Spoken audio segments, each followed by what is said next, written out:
Hello friends, welcome to JS kitchen and vlogs. ఈరోజు మనము మన కిచెన్లో రవ్వతో రొట్టెలు ఎలా తయారు చేసుకోవాలో చూద్దామండి. దీనికోసం నేను ముందుగా మిక్సింగ్ బౌల్లోకి 1 కప్పు రవ్వ తీసుకున్నాను. మనం ఎంతైతే రవ్వ తీసుకుంటామో అంతలో హాఫ్ వరకు మనము బియ్యం పిండి యాడ్ చేసుకోవాల్సి ఉంటుందండి. దీనికోసము ఇప్పుడు నేను 1 కప్పు రవ్వ కోసము హాఫ్ కప్పు బియ్యం పిండి యాడ్ చేసుకుంటున్నాను. చాలా టేస్టీగా ఉంటుంది. అది చాలా తొందరగా కూడా అయిపోతాయండి. ఈ విధంగా మార్నింగ్ హడావిడి లేకుండా బ్రేక్ఫాస్ట్ రెడీ చేసేయచ్చు. దీనిలోకి టేస్ట్కి సరిపడా సాల్ట్ యాడ్ చేసుకోవాలండి. పిల్లలు అయితే చాలా ఇష్టంగా తింటారు. ఈ విధంగా కొంచెం వెరైటీగా చేసి ఉంచామంటే ఎప్పుడు దోశ ఇడ్లీ అంటే చిరాకు పడుతూ ఉంటారు కదా మార్నింగ్ బ్రేక్ఫాస్ట్ కోసము. ఇందులోకి ఉల్లిపాయలు సన్నగా తరుక్కున్నవి యాడ్ చేసుకోవాలి. ఉల్లిపాయల టేస్ట్ అనేది చాలా బాగుంటుంది. క్రిస్పీగా రొట్టెలో చాలా టేస్టీగా అనిపిస్తుంది ఉల్లిపాయ టేస్ట్ అనేది. అలాగే 1 క్యారెట్ తురుము యాడ్ చేసుకోవాలండి.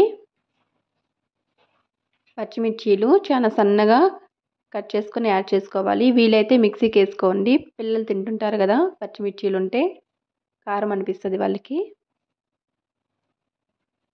ఇప్పుడు చివరిగా బాగా తరుక్కున్న కొత్తిమీర వేసుకొని యాడ్ చేసుకోవాలండి. చూస్తున్నారు కదా ఈ విధంగా మొత్తం యాడ్ చేసుకున్న తర్వాత మనము పెరుగు, బాగా పుల్లటి పెరుగు అండి. పుల్లటి పెరుగు అవైలబుల్లో లేకుంటే మామూలు పెరుగైనా వాడుకోవచ్చు.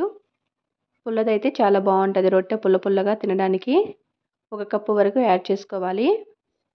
ఈ విధంగా యాడ్ చేసుకున్న తర్వాత మనము మొత్తం కలుపుకోవాల్సి ఉంటుందండి. ముందుగా నా వీడియోకి అయితే ఒక లైక్ ఇవ్వండి ఫ్రెండ్స్. అలాగే ఎవరైనా నా ఛానల్ని సబ్స్క్రైబ్ చేసుకోకపోతే సబ్స్క్రైబ్ చేసుకోండి. నేను వీడియోలో చూపిస్తున్నాను కదా ఈ విధంగా మొత్తం బాగా కలుపుకోవాలండి. ముద్దగా వచ్చే వరకు పెరుగు సరిపోకపోతే కొద్దిగా వాటర్ యాడ్ చేసుకుంటూ కలుపుకోవాలి. మొత్తం రవ్వంతా నానిపోవాలి. ఆ విధంగా కొద్దిగా కలుపుకుంటూ ఆనియన్స్ కూడా బాగా నలుపుకుంటూ కలుపుకోవాలి. ఈ విధంగా ముద్దగా అయ్యే వరకు కలుపుకోవాలండి.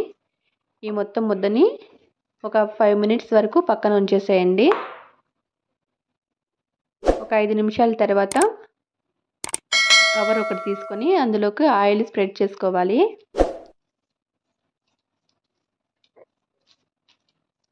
ఇప్పుడు మనం ఆల్రెడీ పక్కన ఉంచుకున్న రవ్వ ముద్దను తీసి చిన్న ఉండలు చేసుకొని అందుని రొట్టెలాగా అద్దుకోవాలండి. మొత్తము రొట్టె షేప్లోకి తీసుకోవాలి.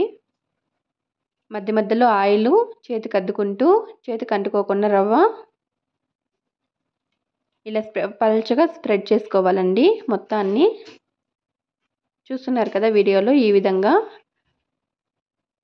పల్చగా రాని వాళ్ళు మందంగా అయినా చేసుకోవచ్చండి. కానీ పల్చగా అయితే మొత్తము బాగా కాలి క్రిస్పీగా చాలా బాగుంటాయి తినడానికి రవ్వ రొట్టెలు అనేది.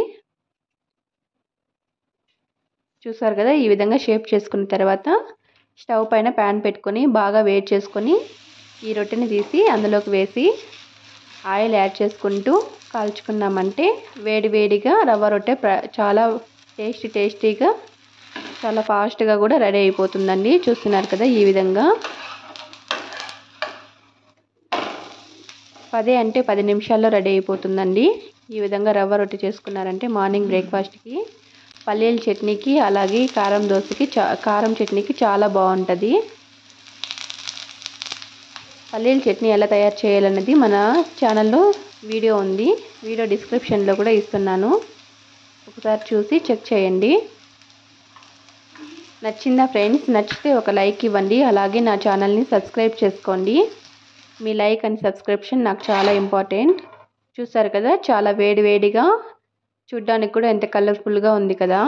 ఈ విధంగా రెడీ అయిపోయింది రవ్వ రొట్టె అనేది. దీన్ని నేను కారం చట్నీ కాంబినేషన్లో తిన్నానండి.